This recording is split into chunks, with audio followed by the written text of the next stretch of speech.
അടുത്തത് ചോദ്യകർത്താവിൻ്റെ പേരില്ല. ഭാരതീയ സംസ്കൃതിയെക്കുറിച്ചുള്ള അവബോധം എങ്ങനെ പ്രാക്ടിക്കലായി വളരുന്ന തലമുറയിൽ എത്തിച്ചു തുടങ്ങിയെങ്കിൽ അതിൻ്റെ ഉദാഹരണങ്ങൾ, അതുകൊണ്ടുണ്ടായിട്ടുള്ള വ്യത്യാസങ്ങൾ. എനിക്ക് തോന്നുന്നു നമ്മൾ ഇപ്പം പറഞ്ഞിട്ടുള്ള എല്ലാ കാര്യങ്ങളും അതിൻ്റെ ഉദാഹരണങ്ങളാണ്. ആണോ അല്ലയോ? ഇതിൽ കവിഞ്ഞു വല്ലതും പറയണോ നമ്മൾ? ഒരു കാര്യം പറയാനില്ല. കാരണം ഇതുവരെ പറഞ്ഞിട്ടുള്ള എല്ലാ സംഭവങ്ങളും ഭാരതീയമായിട്ടുള്ള ചിന്തകൾ നമ്മളെ എങ്ങനെ പുതിയ ജനറേഷൻസിലേക്ക് പകർന്നു കൊടുക്കണമെന്നാണ് കൃത്യമായിട്ട് പറഞ്ഞിട്ടുള്ളത്. ഇത് മാനേജ്മെൻറ്റ് പ്രിൻസിപ്പിൾ പഠിപ്പിക്കുമ്പോഴായാലും ഏത് സംഭവം പഠിപ്പിക്കുമ്പോഴായാലും കൃത്യമായിട്ട് നമുക്ക് ഇപ്പോൾ ഓൺട്രപ്രനർഷിപ്പ് പറഞ്ഞു ഇല്ലേ? 5M പ്രിൻസിപ്പിൾ: മിഷൻ, മണി, മാർക്കറ്റ്. 5M എന്നാണ് പഠിപ്പിക്കുന്നത്. ഞാൻ മാനേജ്മെൻറ്റ് പ്രൊഫസറാണ് ഇക്ഫയിൽ. അപ്പോൾ മണി, മിഷൻ, മെറ്റീരിയൽ, മാർക്കറ്റ്, പിന്നെ ഇതൊക്കെ ഉണ്ടെങ്കിൽ നമുക്ക് സുഖമായിട്ട് ബിസിനസ് നടത്താൻ പറ്റും. ഇത് നമ്മൾ വേറെ എവിടെയും പഠിക്കണ്ട. ഓരോ യാഗശാലകളിലും എങ്ങനെ യാഗം നടത്തുന്നു എന്നുള്ള മാനേജ്മെൻറ്റ് പ്രിൻസിപ്പിൾ നോക്കിയാൽ അല്ലേ, അവിടെ കടയാൻ ഉപയോഗിക്കുന്ന മിഷ്യൻ ഉണ്ടോ ഇല്ലയോ, പിന്നെ മെറ്റീരിയൽ എന്തൊക്കെയാണ് വേണ്ടത് കൃത്യമായിട്ട് വെച്ചതിന് ശേഷമേ തുടങ്ങാറുള്ളൂ. അതുകൊണ്ടാണ് കേരളത്തിൽ മാത്രം പുതിയ പൂജാവിധി വന്ന സമയത്ത് വ്യത്യസ്തമായിട്ട് പഠിപ്പിച്ചത്. കുറേ പൂജാരിമാരെ തമിഴ്നാട്ടിൽ നിന്നും കർണാടകയിൽ നിന്നും ആന്ധ്രയിൽ നിന്നൊക്കെ കൊണ്ട് പുതിയതായിട്ട് നിർവചിച്ചുണ്ടാക്കിയ പൂജാവിധികളാണ് കേരളത്തിൽ. കേരളം കടന്നു കഴിഞ്ഞാൽ ചാൻഡിങ് സെപ്പറേറ്റ് ആണ്. ഇവിടെ മാത്രമേ വ്യത്യാസമുള്ളൂ. എന്താ വ്യത്യാസം?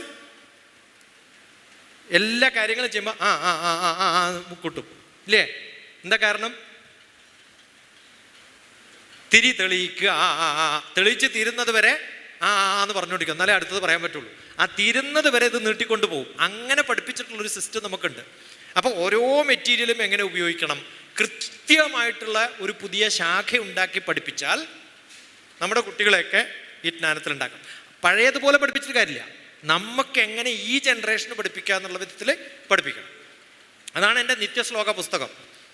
ആ നിത്യശ്ലോക പുസ്തകത്തിൽ ഓരോ ശ്ലോകത്തിൻ്റെയും അർത്ഥം ഇന്നത്തെ കാലഘട്ടത്തിൽ എങ്ങനെ വേണമെന്ന് പറഞ്ഞിട്ടുണ്ട്. അതാണ് ചെയ്തിട്ടുള്ളത്. അടുത്ത ചോദ്യം, സ്പിരിച്വാലിറ്റി ആൻഡ് സയൻസ് അത് കോൺട്രഡിക്ഷൻ അല്ലേ? കോൺട്രഡിക്ഷൻ ആണോ എന്ന് ചോദിച്ചാൽ വിവരമില്ലാത്തവർക്ക് കോൺട്രഡിക്ഷൻ, വിവരമുള്ളവർക്കോ ഗുണമുള്ള സംഭവമാണ്. ഏത് പൂജാരിയും പൂജാരിയാവണമെങ്കിൽ ചൊല്ലുന്നൊരു മന്ത്രമുണ്ട്, സപ്തശുദ്ധി എന്നാണ്. പ്രാണാപാന വ്യാനോധാന സമാനാമേ ശുദ്ധ്യന്താം ജ്യോതിരഹം വിരജാവി പാത്മാ ഭൂയാസംഗ സ്വാഹ വാക്മന ചക്ഷുസ്ത്രോത്രഗ്രാണ ജിഹ്വാരേതോ ബുദ്ധ്യാകൃതി സങ്കല്പാമേ ശുദ്ധ്യൻ. ഇതിൽ പറഞ്ഞിട്ടുള്ള ഓരോ വാക്കുകളും മജ്ജ, രക്തം, ഹൈലി സ്പിരിച്വൽ ആയിട്ടുള്ള ആക്ടിവിറ്റികളിലൊക്കെ പറഞ്ഞിട്ടുള്ളത് അന്നമയ, പ്രാണമയ, മനോന്മയ, വിജ്ഞാനമയ, ആനന്ദമയ കോശം മേ ശുദ്ധ്യന്താം. ഇത് ഏത് സ്കോപ്പ് ഉപയോഗിച്ചിട്ടാണ് കണ്ടുപിടിച്ചിട്ടുള്ളത്? പണ്ട് പറയേ. ഞാൻ കെമിസ്ട്രി പഠിപ്പിക്കുന്ന പ്രൊഫസർമാർക്ക് യൂണിവേഴ്സിറ്റിയിൽ പോകുമ്പോൾ ചോദിക്കും, നിങ്ങളൊക്കെ ആറ്റല്ലേ പഠിപ്പിക്കണേ? ആറ്റം കണ്ടിട്ടുണ്ടോ? ഇല്ല. കണ്ടിട്ടുണ്ടോ? നിങ്ങൾക്കൊക്കെ ഇപ്പോൾ കാണിച്ചു തരാം.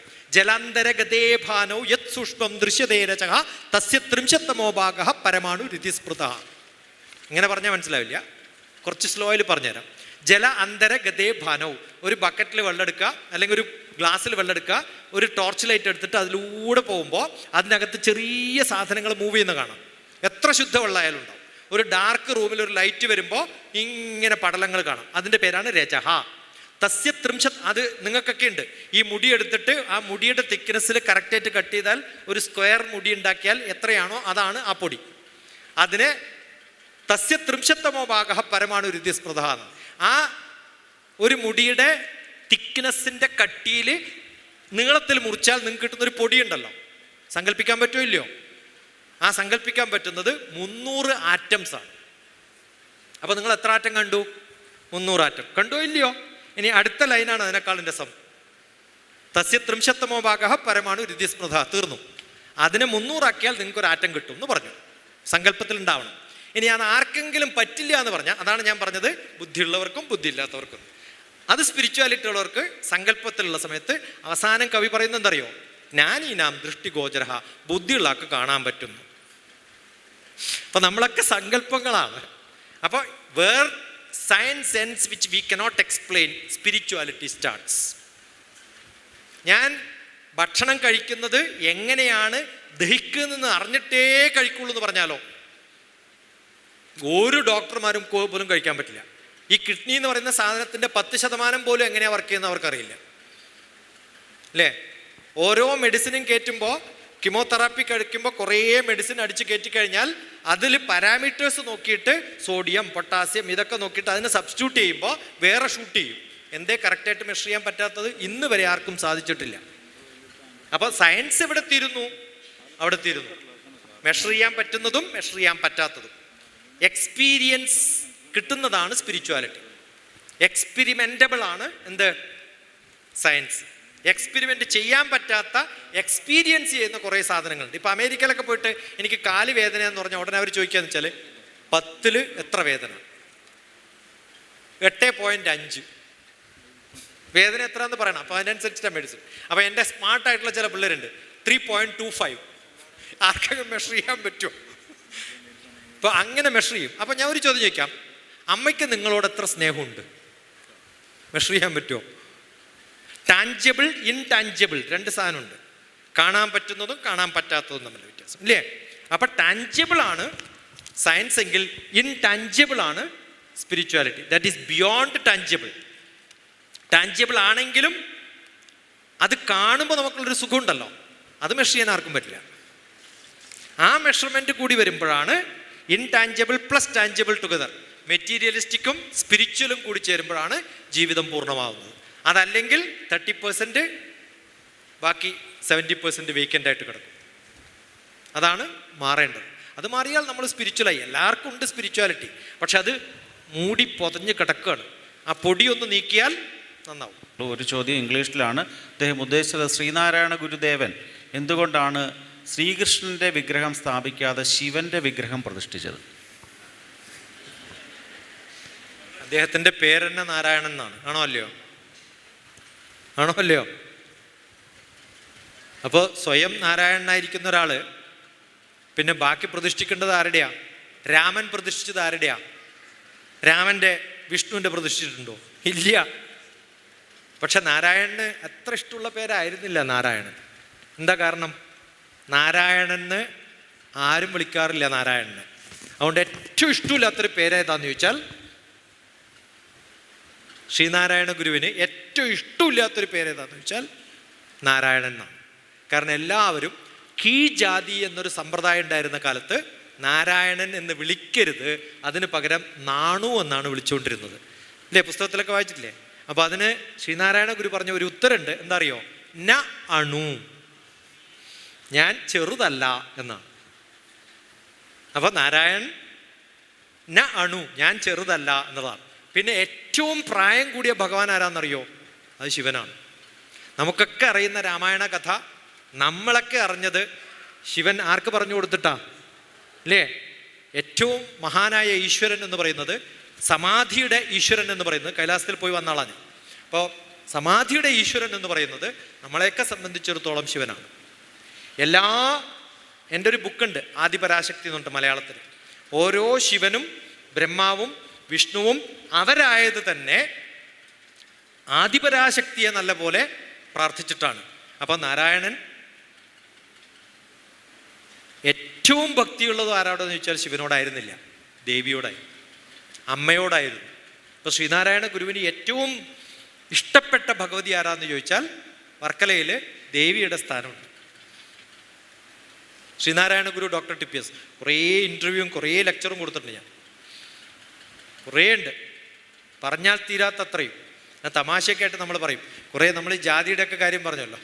അപ്പോൾ അദ്ദേഹം പറയാറുണ്ട്, നമ്മുടെ കണ്ണൂർ ഭാഗത്തൊക്കെ തീയന്മാരെന്നാണ് പറയാം, ഇവിടെയൊക്കെ ഈഴവന്മാരാണ്, തീയന്മാരാണ്.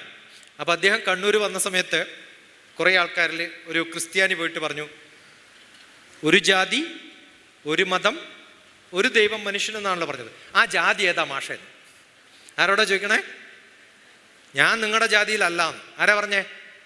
ക്രിസ്ത്യാനി. എടോ, താനും തീയനാണ്, ക്രിസ്തീയനാണ്. അപ്പോൾ ഒരു മാപ്പിള വന്നിട്ട് പറഞ്ഞു, അയാൾ ക്രിസ്തീയനായിരിക്കും, ഞാനോ നീ മുഹമ്മദീയനാണ്. അപ്പോൾ ഹയർ ജാതിയിലുള്ള ഒരാൾ വന്നിട്ട് പറഞ്ഞു, ഞാൻ തീയനും അല്ല, മുഹമ്മദീയനും അല്ല, ക്രിസ്തീയനും അല്ല. എടോ, താൻ ഭാരതീയനാണ്. അപ്പോൾ എല്ലാവരും തീയന്മാരാ. അപ്പം ജീവിതത്തിൽ വ്യത്യസ്തമായിട്ട് കാണാൻ സാധിക്കുന്ന നല്ല തമാശ പറയുന്ന ഒരു മഹാപുരുഷനായിരുന്നു ശ്രീനാരായണ ഗുരു. നിങ്ങൾക്കറിയോന്നറിയില്ല, ജഗന്നാഥ ക്ഷേത്രമുണ്ട് തലശ്ശേരിയിൽ. തീയന്മാർക്ക് വേണ്ടിയിട്ട് ഉണ്ടാക്കിയതാണെന്നാണ് ആരുടെ ധാരണ? തീയന്മാരുടെ ധാരണ. അതിൽ താഴെയുള്ളവരെ കയറ്റരുത് എന്ന് കമ്മിറ്റി തീരുമാനിച്ചു. അപ്പോൾ ഇദ്ദേഹം ചോദിച്ചു, എല്ലാവരെയും കയറ്റിക്കൂടെ? തൽക്കാലം ഈ കമ്മിറ്റി മാറുന്നത് വരെ തീയന്മാരിൽ താഴെ ആരെയും കയറ്റില്ല. അപ്പോൾ ഈ കമ്മിറ്റി എപ്പോൾ മാറും? 1 വർഷം കഴിഞ്ഞാൽ മാറും. കിടന്നുറങ്ങി രാവിലെ എഴുന്നേറ്റപ്പോൾ 1 വർഷം കഴിഞ്ഞു, നല്ല മഴയായിരുന്നു. ഇന്നലെ എന്താ മഴ, ആ വർഷം കഴിഞ്ഞില്ലേ, ഇനി എല്ലാവർക്കും അങ്ങോട്ട് തുറന്നു കൊടുത്തോളാൻ പറഞ്ഞു. ഇത്ര രസകരമായിട്ട് സംസാരിക്കുന്ന ഏതെങ്കിലും മഹാഗുരുക്കന്മാരെ കണ്ടിട്ടുണ്ടോ? ഇന്ത്യയിലെ മഹാരഥന്മാരായ 2 പേരെ കേരളത്തിലേക്ക് കൊണ്ടുവന്നിട്ടുള്ള ഏക വ്യക്തി ശ്രീനാരായണ ഗുരുവാണ്. നിങ്ങൾക്കറിയോ? ടാഗോർ ആണോ അല്ലയോ? ആരെ കാണാൻ വന്നു? വേറെ ആരെയും കാണാനല്ല, നാരായണ ഗുരുവിനെ കാണാനാ വന്നത്. മഹാത്മാഗാന്ധി ആരെ കാണാനാ വന്നത്? അങ്ങനെയൊക്കെ ഒരു മഹാൻ ഉണ്ടായത് നമ്മുടെ ഭാഗ്യല്ലേ. പക്ഷെ ഏറ്റവും വലിയ ശാപം അത് കുറച്ച് പേര് മാത്രം അവരുടെ ആളാക്കിയിട്ട് മാറ്റിയതുകൊണ്ടാണ്. അങ്ങനെയല്ല ആവേണ്ടത്.